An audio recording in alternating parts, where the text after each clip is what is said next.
Hello, everyone. My presentation is going to be unscripted, so please hang with me. Um, the main ideas that I'm looking forward to expand and develop in this piece of paper are three. The first one is under the idea of pandemic, no? The etymological uh, root of pandemic, the word pandemos for everyone. And I think there's a universality there that we could actually mirror with the universality of Christianity, and that it's pretty much confusing in the terms that if COVID-19 it's been democratic to expand, but deeply class-based when it comes to counting death. So the fact that it's for everyone, it's not only a biological statement of the speed of contagion, but a question that must be asked: who is this everyone, and how is this death socially distributed? That's one of the aims. The other aim is the observation that I have from participating in previous days, that this pandemic is articulating and enhancing three dystopian scenarios which were recorded and debated in previous DARE conferences. The first one is the idea of the Anthropocene. That's the age where human beings are capable of transforming the environment and bringing on massive extinctions that obviously include the extinction of human itself. The other one is the what in previous days were talked in media streams. That's the idea, the impact of new technologies, not only in religion or in theology, but also in the role of new technologies in the emergence of authoritarian leaderships as Bolsonaro or Trump, to name a couple. And the last one, it has to be with this authoritarian or far right turn we're experiencing in the world. So my response or the structure I wanted to give to the piece of to this work is the idea that comes from my anthropological sensibilities to think of this pandemic as a ritual of passage. And what do I mean with this?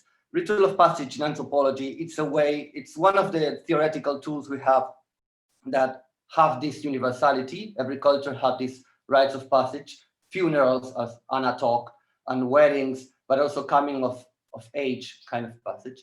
And the sociological observation about this kind of rituals are the special relationship between the social structures and symbology. Every ritual of passage has three phases, have a structure of their own with three phases. The first phase is separation, where the subjects of the rituals are taken away from the cultural marks and symbols that bind them to a specific social structure. In the first time there's a displacement, they took them and they put it in the neophytes are going to a hut in the middle of the forest away from the village. And they also strip away the marks, the clothes, the paintings that could identify that subject with a special social structure. After that, the second phase, and the most important here, because it's the one where theorists of structuralism look for change, is the liminar phase, which I think is the most recognizable phase we are living on. And it's the phase when we're not what we used to be, and we're not yet what we're going to be. It's a place of transition, a place of ambiguity, usually marked with symbols of both genders, for example, of ambiguity itself. This is a moment of a lot of potential.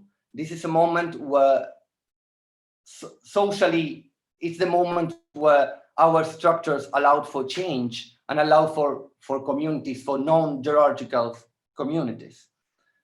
And in that liminal phase, we have a lot of what Anna was talking about, the idea of purity and contamination, which also comes with this biological part of the virus. No? The idea that the people who are no longer classified by culture it's dangerous and it's contagious. And in other words, it's structurally invisible. So I think the liminal phase of the rites of passage is the more prominent feature that we are all experiencing. That's a place where the pandemic, the universality implied, it's in full action, because we already have this separation. We are locked down. We were stripped from our journeys and circulation and from the displacement. For example, for anthropologists, missionaries, or theologians, displacement is a very important thing. It's the way we do theology or anthropology. We need to, and we're taken away. We're locked down in our houses. And the last part, the last phase of a rite of passage is the idea of aggregation. It's where the neophytes get the new symbols and structures that is going to compose that new era, that new phase,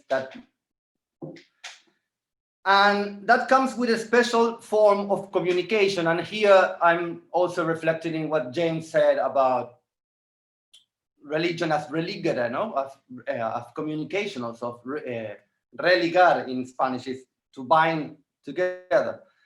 And the way rites of passage usually go, it's that the communication and the reflection called the neophytes to reflect upon their society by presenting the structures of the societies in a monstrous way. And we are actually seeing a lot of this in 2020. No, we've seen the full force of the inequalities and every social structure we can look.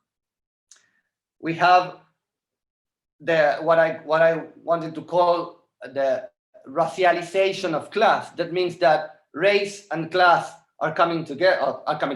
We're always together, but now it's exposed. Poor people are black people, are brown people in all America, and those are the people who are dying most. The second thing about this moment of communication, I think this is the most important thing I can in my input for a forum of missionaries and theologians, is that apart from reflection, apart from critical thinking, apart from intellectual, the founding stone of the new era, of the new, I don't want to say normality, but of change, it's often what anthropologist Victor Turner called an irrational symbol. That means a symbol that is not linked to a critical theory, I think, or to a web of meaning, but a symbol that it's the pillar stone of a new network of meaning. And that symbol, it's not only irrational, like in a bad way to criticize like irrational, but in a sensuous way. What I'm trying to say is that in South America, for example, we have in the past a lot of social movement around, for example, liberation theology. And one thing that anthropologists can assure from the remnants of that movement is that they got too much intellectualized. They forget that there's a feeling alive part of God, of the religious experience. And if you want to move if you want to do a liberation theology, you need to engage the people also in that more sensuous, bodily, if you want, sense of God, because you can be critical as one or analytical, but the thing about the experiential part of religion is that it's more democratic, that it creates a language which is more democratic for people to join. You don't have to have a PhD, you don't have to read Bruno Latour to understand it. So my idea is that in the reflection we're doing now, we are looking for that irrational symbol, to that cornerstone of the new normality. And I want to criticize also the idea of normality. I think the change we are looking forward, we are looking forward with hopes and with fears. With fears, it's everything we've been discussing today. The idea of more authoritarian, the idea of biopower going forward, of technology entering our everyday life, and more control and far-right movements as we're seeing. But there are also hope we can see in this process. You have Chile a few days ago voting for changing the constitution of previous state by Pinochet. You have Argentina also getting loose of Macri, and now there's a big movement of taking lands also in Argentina. And you have Bolivia going away from a dictatorship. So my idea here, my main idea for the coming back to the work, not the paper, was to make a comparison between a coming of age right of the Sernan people, which is an indigenous people of the south of Argentina, analyzing what I recently exposed here, the social structure with the pandemic. I think we don't have to jump to conclusions right now. It's a moment for reflections, and there's a moment we have to take, or not only reflecting, but also in silence, to see what's happening. And one of the main things that recently, when I was hearing James talk, that came to me, was the idea of we have to go back the essentialization of religion. This essentialization goes from thinking that religions are some kind of ethereal spirituality, and we have to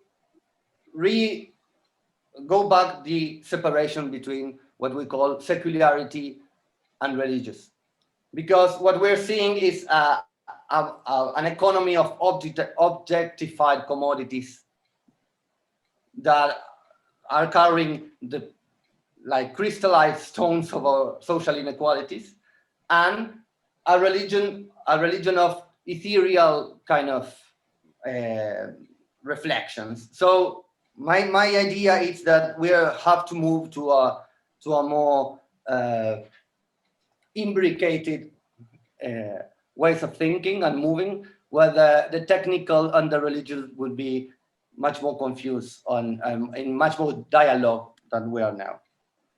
Thank you. Thank you, Miguel.